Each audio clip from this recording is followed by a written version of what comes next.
lors de la prestation d'un cours. Et surtout si le cours n'a pas été planifié, organisé, défini par nous, ou il y a une latitude, c'est dans l'encadrement. Dans l'encadrement, on peut intervenir. Et là, on a un rôle important à jouer.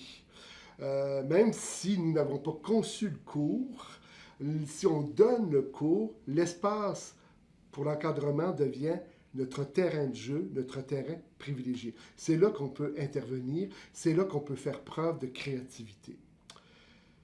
Une des choses, je dirais, importantes, c'est de créer des moments de veille. Il faut identifier aux étudiants quels seront les moments où nous irons consulter, par exemple, les forums, voir des activités, par exemple, consulter les wikis qu'ils sont en train de rédiger, et de leur dire, à ce moment-là, je vais répondre à vos questions, je vais vous donner du feedback. Donner du feedback est une chose importante. Il faut essayer de donner le feedback à l'ensemble du groupe. Même si parfois il y a des travaux d'équipe et qu'on va consulter des travaux d'équipe, on peut donner un feedback d'équipe, mais feedback au groupe, c'est important. C'est important que l'ensemble du groupe sache qu'on les observe, qu'on les suit, qu'on les soutient. Donc, les moments de veille, c'est important. Moi, ce que je recommande, c'est 3 moments dans la semaine. On les identifie et disant aux étudiants, c'est des moments de veille, je serai donc présent. Et en plus de ça, ce qui peut être intéressant, c'est qu'on peut leur dire, je peux chatter aussi dans ces moments-là avec vous. Donc, il y a des espaces de chat et on peut leur dire aussi à ce moment-là, par exemple, je fais un moment de veille le lundi matin, supposons de 8h à 10h, mais je serai disponible pour faire le chat. Moi, je vous recommande de faire le chat en dernier, pas en premier dans votre période de veille. Parce que la période de veille, c'est pour vous permettre de regarder, constater les choses.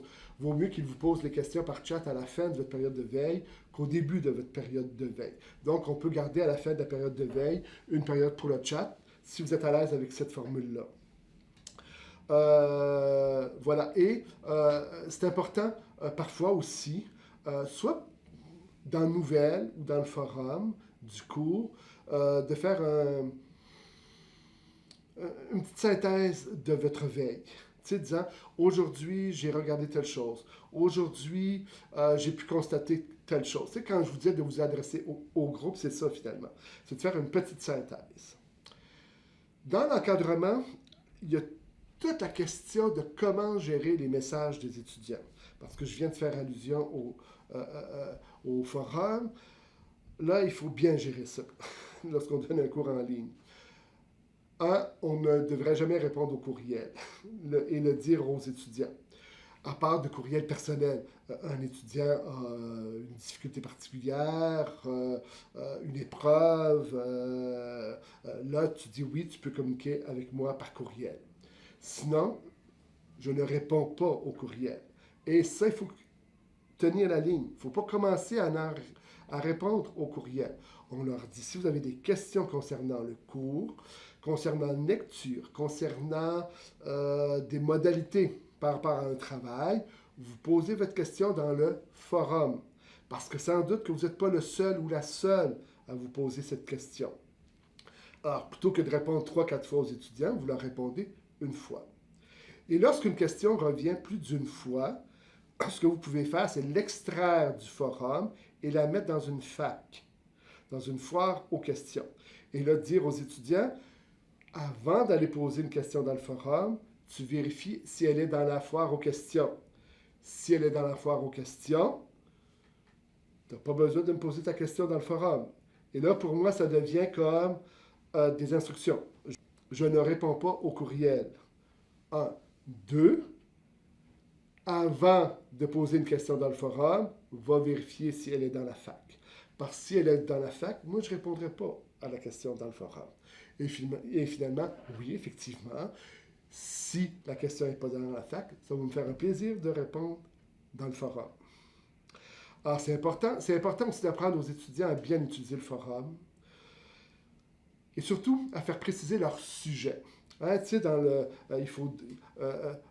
il faut donner à la discussion un sujet bien identifié. Parce que, par exemple, écrire TP3 ou écrire cours 4, ça ne dit strictement rien.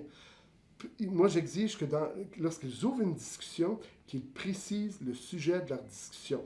Parce que ça va permettre aux étudiants de repérer davantage, de mieux classifier aussi les messages dans le forum et de pouvoir s'y repérer et de pouvoir aussi utiliser l'outil de recherche de façon beaucoup plus efficace. Donc, ça, pour moi, c'est aussi un sine qua non, bien apprendre à utiliser le forum, notamment à bien formuler les sujets de discussion.